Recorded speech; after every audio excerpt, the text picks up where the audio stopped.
दिल्ली में विज्ञान भवन में राजभाषा के स्वर्ण जयंती कार्यक्रम में गृह मंत्री अमित शाह पहुंचे हैं। सीधे चलते हैं कार्यक्रम में। पूर्वक याद कर स्मरण करना चाहता हूं। मित्रों, आज स्मारक सिक्का भी जारी किया गया। राजभाषा विभाग की स्वर्ण जयंती विशेषांक की कॉफी टेबल बुक भी जारी की गई। शोध पुस्तक का भी लोकार्पण किया गया और कई सारे प्रयासों को और कई सारे अच्छे पुस्तकों को आज इसका विमोचन भी हुआ है।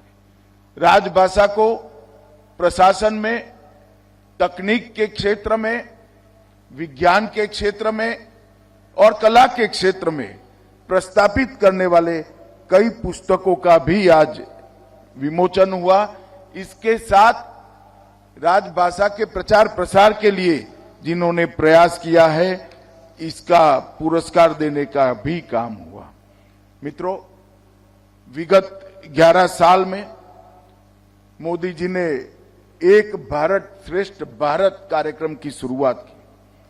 काशी तमिल संगमम, काशी तेलुगु संगमम, सौराष्ट्र तमिल संगमम, शाश्वत मिथिला महोत्सव और भाषा संगम, इसने एक बहुत अच्छी शुरुआत कर एक मंच प्रदान किया है कि हमारे देश की एकता को हम मजबूत कर पाए।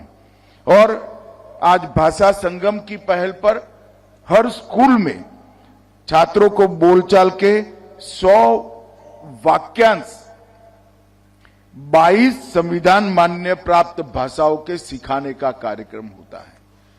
ये तो एक नींव डालने का काम। कई लोग मुझे पूछे हैं इससे क्या होगा। मैं उनको कहना चाहता हूं, जब वटवृक्ष का कोई बीज बोता है तब वटवृक्ष दिखाई नहीं पड़ता है, मगर 50 साल के बाद जब वटवृक्ष बड़ा होता है, सालों तक प्रकृति और पृथ्वी की सेवा करने का काम करता है। आज भाषा संगम की पहल जो शुरू हुई है, मुझे पूरा विश्वास है कि यह आने वाले दिनों में भारतीय भाषाओं की संजीवनी बनेगा, एक वट वृक्ष बनकर आगे बढ़ेगा।